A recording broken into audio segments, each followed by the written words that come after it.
Okay, we're here with Dr. Catalano. I've been coming to him for a couple of years now. I had an injured shoulder that he's worked on, and also for my overall health.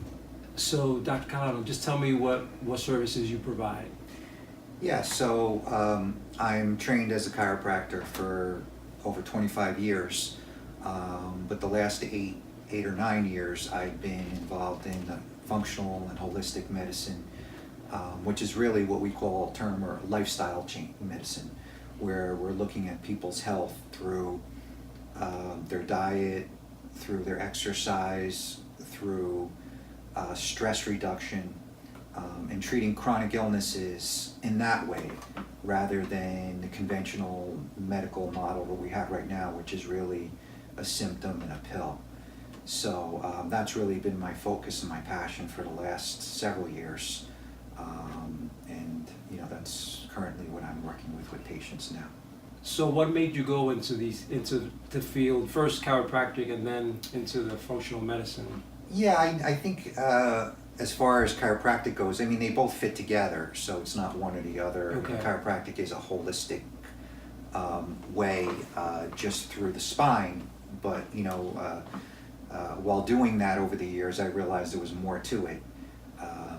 General inflammatory processes that you couldn't correct with traditional chiropractic. But I got into both fields really because I was into health and exercise like you are way back, when I was in high school, and I was good in the sciences and in biology. So, my path was to do something in the medical profession, but I didn't really feel like traditional medicine was where my head was at. So I got introduced to chiropractic and nutrition at an early time, and I decided to take that route.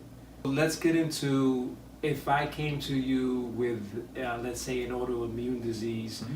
how would you treat me differently than let's say the medical field would, Okay. the regular medical field would? So one of the main differences is what you just said about treating. I'm really going to treat Ray. I'm not going to treat the whatever autoimmune disease is, whether it's rheumatoid, but I'm going to treat you. And the way a functional and holistic doc approaches that is to find the root cause of, in the case of an autoimmunity, what that is when your immune system starts attacking your own self. So if in the case of rheumatoid arthritis, let's say your immune system is attacking your cartilage cells in your joints, like it's foreign, like it's strep in your strep throat. So there's something wrong with that. Something's going on with your immune system that's attacking that. So rather than using medications to cover up the inflammation and other things that traditional doctors do, we want to find out what went wrong with the immune system. What we're finding through much research now is that really the immune system is affected in our gut or our intestinal system, and that's where 80% of our immune system is located, because basically our gut is an open tube when you think about it, from the mouth out the bottom. So we have most of our immune system alongside to detect what comes in and out. When that's thrown off and things are getting in that shouldn't get in, we call that a leaky gut. We've heard that term before. Yes.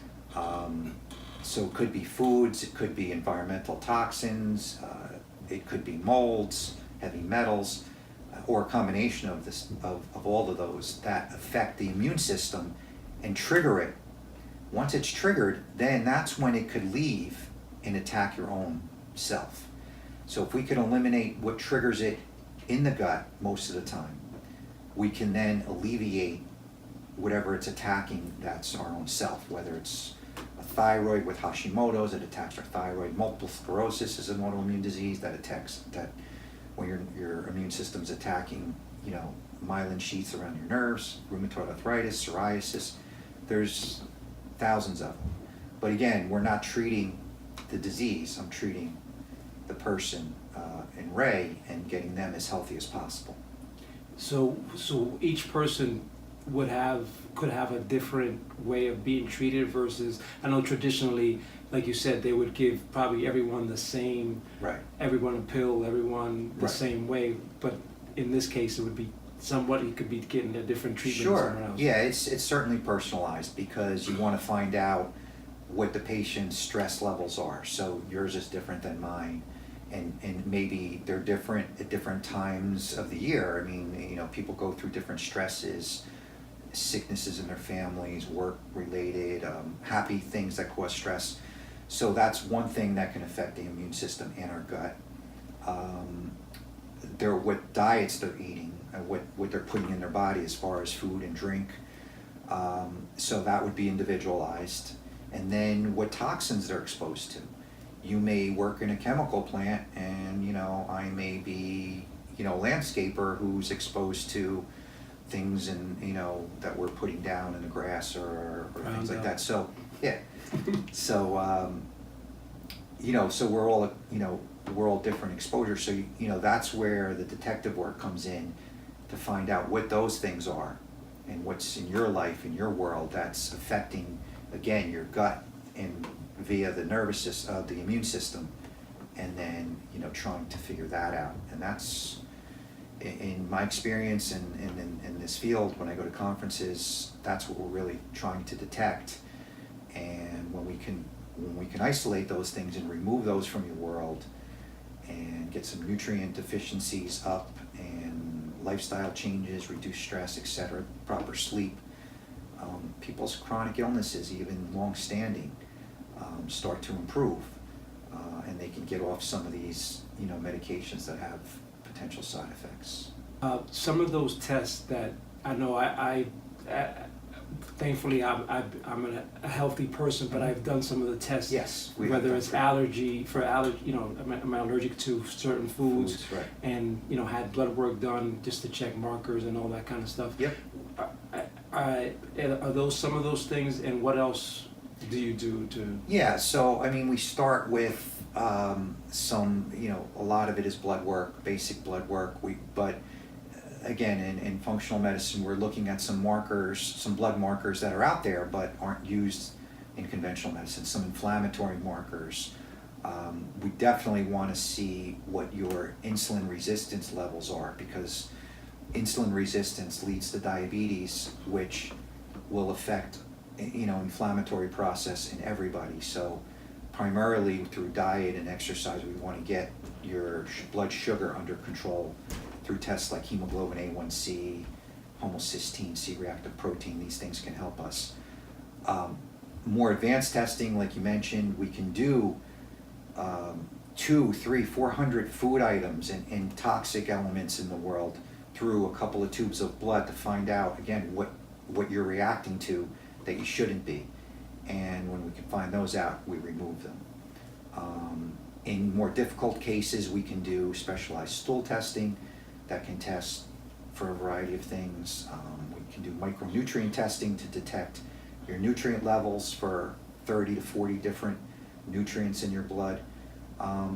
So, I mean, there's a whole toolkit, but usually we start with getting the immune system under control, again, with food and environmental sensitivities, removing those, supplying some nutrients, getting people eating better. And most of the time, we don't have to go further than that. But if we do, we have tools for that. Right. One of the simplest tests, I know you asked me about this previously, that costs pennies, because you had asked me about alkalinity. Yes. And what that has to do with health. Well, it's a very huge health marker, and that is to have our cells in a neutral or alkaline pH. And if you remember from chemistry and biology when you're in high school, there's scales of our pH. It detects acidity and alkalinity. So sick cells, cancer cells, when you have infections, those cells are acidic. Mm-hmm. So if we can have an alkaline environment in our body, it makes it very difficult for us to be sick, for these cells to survive in that. So one of the easiest things to do is to test your first morning urine pH. Right. And I do this with patients, and this is a test. You know, people always complain about tests that are costly. This is pennies per day, and it tells us so much. So this is just a little kit with some pH paper. That, again, if you remember from chemistry, these are little pH strips. Yes. And a color wheel that tells us what the pH is. And what I have patients do is take this home, and in the morning, we test their first morning urine. So when you get up for the day, not if you get up at 3 o'clock in the morning to go to the bathroom, that's not what we're looking for. After at least 6 hours rest, you get up, you dip the strip in your first morning urine and chart it. And if we could get it between 6.5 and 7.5 on this color wheel, we know you're in a good alkalinity state. And again, that tells us that health is there. Most people are acidic, and that's because of poor diets, again, toxins in our world, and usually low mineral status. This tells us a lot about magnesium, potassium levels, vitamin C levels, or antioxidant levels, so we can raise your pH with those things, but we need to get you eating foods that promote alkalinity. Processed foods promote acidity, sugar promotes acidity, bad fats promote acidity, vegetables, good fruits, things like that promote alkalinity. And there are charts, and I give those patients charts and guide them through those kinds of things. But this is something that, you know, again, for pennies a day can be very valuable. This is a text that could be downloaded, and you know, at the end of this, Ray can put some links underneath. Definitely, if yeah. you contact me, this book called The Joy of Alkaline, the Alkaline Way, written by a good friend and colleague of mine, can be downloaded off the internet for free. And this gives you a lot of information about, you know, how acid and alkalinity work for your health. And even these test strips, if anybody's interested in trying this at home, if they contact me, I can send them out, some kits. Excellent. And I will put those links in the description. I'm also going to have his address, his website, and everything in there for you if you want to contact him. And I am one of those patients that went through the alkalinity test. I did that, and I've also I take magnesium and vitamin C. Yeah, we have you on. Choline, Yeah. some couple things to make sure that I stay on that right level. Right. Is it just supplements that help with, you know, obviously foods and Yeah. supplements? Is there anything else that would? Yeah, I mean, again, it's the whole picture. Okay. It's proper sleep. Okay. Because that's when, you know, again, talking about your immune system, which is really vital, that's when your immune system does its repair at night. So it repairs things that you damage during the day through stress and oxidative stress, through, you know, again, our environment. But if our immune system is always on alert during the night, it can't repair. Right. It's just fighting things. So we need, you know, good restorative sleep for immune repair, and that can help with our alkalinity. We need stress reduction because one of the hormones that rises when we're under stress constantly is cortisol. That's from the adrenal gland over the kidney. And cortisol can cause other inflammatory processes that, again, cause us to be acidic. That's why we get sick when we're stressed. Our cells become acidic, and then infections, colds, flus, and even, you know, more dangerous things like cancer cells can take hold when we're in that stressful acidic environment. So it's foods, it's other lifestyle things, and, you know, some supplementation that, you know, we can get most of it from food, but we really can't get everything, unfortunately, from food. Right. We need a few things, not a lot, but a few things. Now, in traditional medicine, I know so many people are on different pills for, you know, high blood pressure, cholesterol, you know, you name it. You know, what do you suggest? I mean, obviously nutrition. I mean, I know sometimes I feel like cholesterol, it's just like a marketing scheme where they have you on these cholesterol pills, but your cholesterol, the way they gauge it, I've read, is not right. So most people don't need to be on these things. Yeah, no, you're right. And when I speak to cardiologists that, again, are more holistic and functional at conferences, some cardiologists with resumes, 10 pages long that are great credentials, they see that, the cholesterol thing that we've been taught and that we're inundated with is, conventional medicine, may not be the reality of our health. We need cholesterol. Cholesterol is one of the main sources of fuel for our brains. So there's some links to low cholesterol with now, early Alzheimer's, and we need cholesterol for hormones. So we hear a lot about men with low testosterone when they become 50.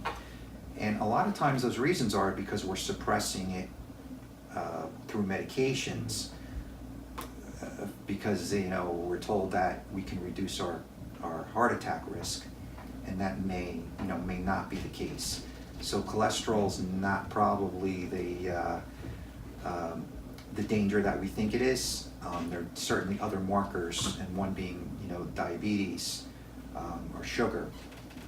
That's much more important in our health and these other things. So, and a lot of these nutrients a lot of these drugs that people are on deplete nutrients and affect our immune system through side effects. So not only are they maybe not helping what we think they're helping, they may actually be, depleting us. These proton pump inhibitors, which are the reflux medications that everybody's on, Nexiums, and you see on TV, oh, eat this, but just take, a Nexium, and you can eat whatever you want. Those have been shown, especially for women, to leach magnesium and calcium out of the bones when you're on them long term, so it could lead to osteoporosis. It raises stomach acid, which we need an acidic stomach to digest food, so we get indigestion. They cause B vitamin deficiencies, so some of the medications, blood pressure medications, have mineral deficiencies. So listen, certain people need them, life-saving, they could be life-saving, so we're not against all of that, but they should be used only when necessary, and with some supplementation or some other lifestyle changes that can enhance them.